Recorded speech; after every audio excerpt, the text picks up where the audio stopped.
हाथरस सत्संग हादसे में मरने वालों की संख्या 120 से ऊपर जा चुकी है। देश स्तब्ध है। इतनी बड़ी संख्या में महिलाओं और बच्चों की लाशें बिछी हुई हैं। भोले बाबा के नाम से मशहूर सूरजपाल जाटव के सत्संग के समापन कार्यक्रम में मची भगदड़ से यह खूनी हादसा हुआ। हाथरस में बाबा के कार्यक्रम की सूचना प्रशासन को भी दी गई थी। कहा गया था कि 80,000 लोग आ सकते हैं, लेकिन आए 2.5 लाख से ज्यादा लोग। कार्यक्रम समाप्त हुआ और बाबा के विदा होते वक्त उनकी कार के काफिले के पीछे भक्त दौड़ पड़े उनके चरण रज के लिए। फिर ऐसी भगदड़ मची जिसमें अब तक 121 लोगों के मारे जाने की पुष्टि हो चुकी है। इस सत्संग के 7 आयोजक थे और सब के सब फिलहाल फरार हैं। उनके फोन स्विच ऑफ हैं। पुलिस अब तक संपर्क नहीं साध पाई है। लेकिन धार्मिक सभाओं में भगदड़ या अफवाह की वजह से होने वाला ये पहला हादसा नहीं था। एक ऐसे ही खौफनाक हादसे की यादें हाथरस ने ताजा कर दी है। 30 सितंबर साल 2008 को शारदीय नवरात्र के मौके पर राजस्थान के मेहरानगढ़ में चामुंडा माता मंदिर में भक्तों की भारी भीड़ जमा थी। तभी किसी ने मंदिर में बम होने की अफवाह फैला दी, जिसके बाद खूनी भगदड़ मच गई। हर तरफ लाशें ही लाशें बिछ गई। इस भगदड़ में 216 लोगों की मौत हो गई थी। उस वक्त राजस्थान में अशोक गहलोत मुख्यमंत्री हुआ करते थे। मारे गए 216 लोगों में से किसी का भी पोस्टमार्टम नहीं हुआ। 2 अक्टूबर 2008 को हादसे की जांच के लिए जस्टिस चोपड़ा की अगुवाई में न्यायिक आयोग गठित किया गया।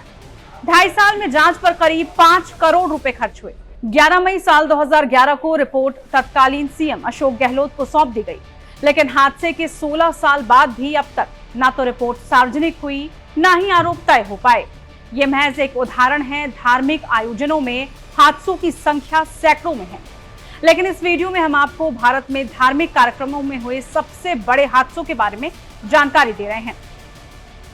धार्मिक कार्यक्रमों में हुए बड़े हादसे। 1954 में इलाहाबाद में कुंभ मेले में भयानक हादसा हुआ था, जिसमें 800 लोग मारे गए थे। हालांकि कुछ मीडिया रिपोर्ट्स में मृतकों की संख्या 1000 से ज्यादा होने का दावा किया गया। मृतकों की संख्या के लिहाज से दूसरा सबसे बड़ा हादसा हुआ साल 2005 में मध्य प्रदेश के सतारा में, जहां मंगर देवी मंदिर में हुए हादसे में 291 लोगों ने जान गंवा दी। कुछ मीडिया रिपोर्ट्स में 340 मौतों का दावा भी किया गया।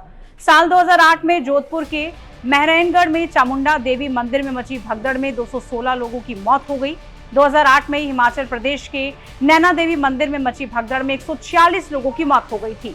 वहीं साल 2013 में मध्य प्रदेश के दतिया के रतनगढ़ मंदिर में भगदड़ मची, जिसमें 115 लोग मारे गए। वहीं 2016 में कोल्लम के कुंतीगल मंदिर में हुए हादसे में 106 लोगों की मौत हुई। साल 2011 में केरल के सबरीमाला मंदिर में हुए हादसे में 102 लोगों की जान गई। हाथरस हादसे में अब तक 121 मौतों की पुष्टि हो चुकी है। ज्यादातर ऐसे हादसों में भगदड़ किसी अफवाह या बद इंतजामी की वजह से होता है। आयोजकों के साथ साथ स्थानीय प्रशासन की जिम्मेदारी भी बनती है। इस मामले में SIT गठित कर दी गई है। लेकिन हमने आपको राजस्थान के मेहरानगढ़ हादसे में हुई जांच का हाल भी बताया था।